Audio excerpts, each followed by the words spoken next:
Assalamu alaikum dear students. Today is lecture number 12 of class first year. In lecture number 11 we have completed chapter number 2. Now in this lecture we are going to start chapter number 3. Chapter number 3 whose name is equations. So इस chapter number 3 में हम पढ़ेंगे equations के बारे में. What is equation, how we define equations and what are different types of equations के बारे में हम स्टडी करेंगे. तो आइए चलते हैं सबसे पहले equations की definition की तरफ. What is the definition of equation? तो equation, one or more algebraic expressions connected with each other with equal sign is called equation. तो इक्वेशन हम जस्ट दो अल्जेब्रिक एक्सप्रेशंस के बीच में जो इक्वल की साइन है वो इक्वेशंस को शो करती है. और any example, we are getting some example. That's x minus 1 is equal to 0, x minus 1 is equal to 0. So this is a equation because of the equality sign.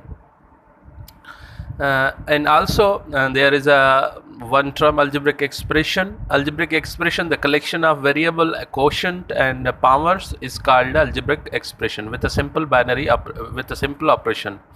किसी भी simple operation के साथ साथ जो coefficient हो, variable हो और power हो, इनको इकट्ठे मिला के किसी भी ऑपरेशन के साथ उसको अल्जेब्रिक एक्सप्रेशन कहेंगे. अगर उस अल्जेब्रिक एक्सप्रेशन के साथ साथ दो और तीन, दो या दो से ज़्यादा, एक या दो से ज़्यादा algebraic expression with equality sign आ जाए, उनको अल्जेब्रिक सेंटेंस भी कहते हैं. सो अल्जेब्रिक सेंटेंस इज जो इसका मकसद, जैसे इंग्लिश में पढ़ते हैं, जो कंप्लीट माना देता है, इसी तरह मैथमेटिक्स में अल्जेब्रिक सेंटेंस भी कंप्लीट मीनिंग देता है. और algebraic expression just he will not give the complete meaning. That's why this is called algebraic expression. And equation, always equation shows, equation हम उसको कहेंगे किसी भी एक्सप्रेशन को जब इक्वल साइन आ जाए बीच में या, तो उसको इक्वेशन कहेंगे. तो now there is types of equation में सबसे पहले टाइप्स होते हैं. तो सबसे पहले ये बात समझ लेनी चाहिए, तो इक्वेशंस में वेरिएबल एक भी हो सकता है, दो भी हो सकते हैं, तीन भी हो सकते हैं और तीन से ज़्यादा भी हो सकते हैं. तो इक्वेशन ऑफ वन वेरिएबल, अगर उस इक्वेशन में वेरिएबल वन हो तो इक्वेशन ऑफ वन वेरिएबल कहेंगे. अगर दो हो तो इक्वेशन ऑफ टू वेरिएबल या इक्वेशन इन टू वेरिएबल कहेंगे. थ्री वेरिएबल भी कह सकते हैं. तो फिलहाल हम जो स्टडी करेंगे इक्वेशन इन वन वेरिएबल करेंगे, टू वेरिएबल को बाद में हम पढ़ेंगे. फिलहाल हम इक्वेशन ऑफ वन वेरिएबल की तरफ देखेंगे. तो चलते हैं टाइप्स ऑफ इक्वेशन की तरफ. उसमें सबसे पहला जो टाइप है वो लीनियर इक्वेशन का है. Linear equation in one variable पढ़ेंगे. It is the first degree polynomial equation of the form ax plus b is equal to 0. Just इस तरह कहें, इक्वेशन कोई भी इक्वेशन हो जिसमें हाईएस्ट पावर वन हो, उसको हम लीनियर इक्वेशन कहेंगे, या first degree of any polynomial equation that will called linear equation. जैसे नीचे एग्जांपल लिखा हुआ है, ax plus b is equal to 0. So this is called linear equation because x power 1, यहाँ पे वेरिएबल x है, a कोफिशिएंट है, b coefficient है, तो यहाँ पे वेरिएबल है एक. This is called one variable equation and also power is 1. That's why this is called linear equation in one variable. Another form is here quadratic equation and one variable. Quadratic equation का मकसद, यहाँ पे linear का मकसद power highest 1 था, quadratic equation का मकसद highest power 2 होगा. तो in one variable it is second degree equation of this form X square plus B X plus C is equal to 0. तो यहाँ पे हाईएस्ट पावर वेरिएबल 1 है, दोनों पे x है. This x is called variable, A B C are the coefficients and power जो है यहाँ पे 2 है, हाईएस्ट पावर या हाईएस्ट एक्सपोनेंट 2 है, तो इस 2 is highest degree. That's why this is called a quadratic equation. यहाँ पे 1 भी है और 2 भी है. तो जो हम इक्वेशन में पावर देखेंगे वो हाईएस्ट पावर देखेंगे. अगर हाईएस्ट पावर 2 है तो क्वाड्रेटिक इक्वेशन है, अगर हाईएस्ट पावर 1 होता तो यहाँ पे इक्वेशन को लीनियर कहते हैं। तो हाई यहाँ पे 1 भी मौजूद है, 2 भी मौजूद है, मगर हमें सिर्फ और सिर्फ हमें यहाँ पे क्वाड्रेटिक इक्वेशन ही देखनी है। Similarly cubic and quadratic are biquadratic equations of the third and fourth respectively. तो जो जिस इक्वेशन का पावर क्यूब हो, जैसे ax³ plus bx² plus cx plus d is equal to 0, ये जो इक्वेशन है, इस इक्वेशन का हाईएस्ट पावर देखेंगे, वेरिएबल तो 1 है, यहाँ पे x है, और हाईएस्ट पावर यहाँ पे 3 है, तो हाईएस्ट पावर 3 है। That's why this equation we call the cubic और क्वाड्रेटिक और बाय क्यूब क्वाड्रेटिक। तो इसी तरह पावर फोर्थ भी होता है, उसको फोर्थ डिग्री कहेंगे। इसी तरह मल्टीपल पावर्स हो सकते हैं। तो जिस हिसाब से जिसकी डिग्री जितनी होगी उस हिसाब से उसको उस टाइप से शो करेंगे।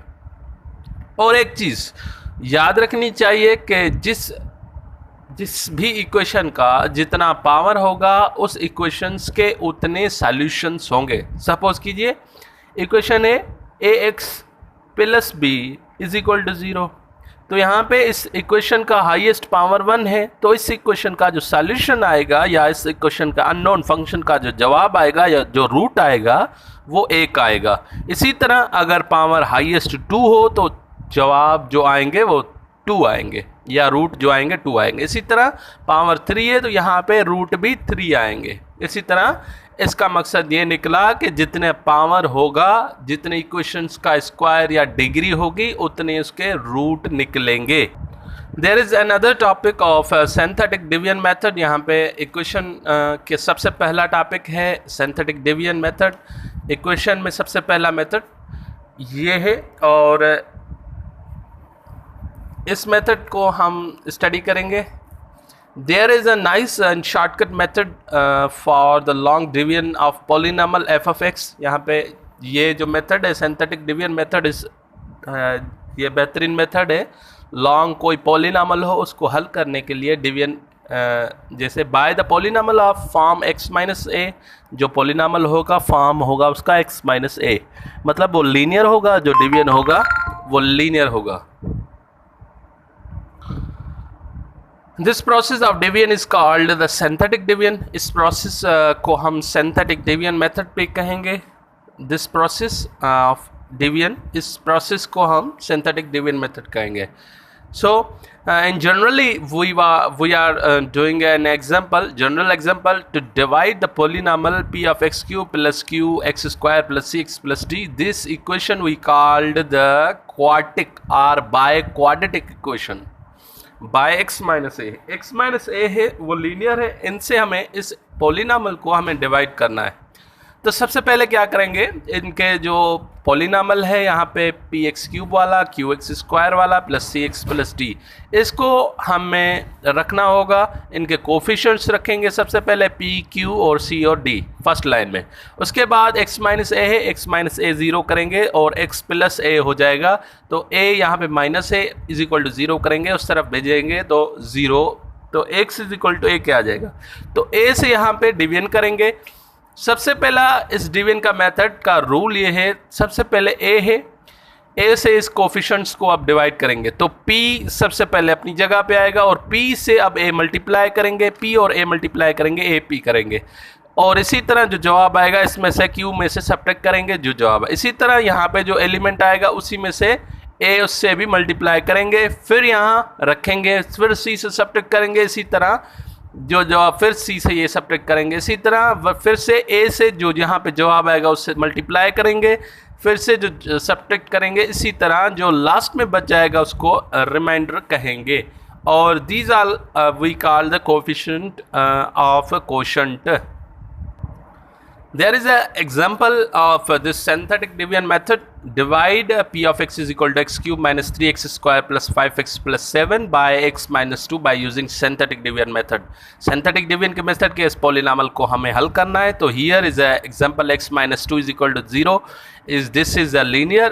यहाँ x minus 2 से हमें इस synthetic division इस पॉलिनॉमियल को हमें डिवाइड करना है. तो x minus 2 is equal to 0, तो minus 2 इस तरफ चला जाएगा, plus 2 x is equal to 2 आ जाएगा, या remainder r is equal to या multiple r is equal to 2 आ जाएगा. तो सबसे पहले रखेंगे कोशंट्स. कोफिशिएंट इसका 1 है, 1 रखा, -3 है, -3 रखा, और 5 है, 5 रखा, और 7 है और 7 रखा.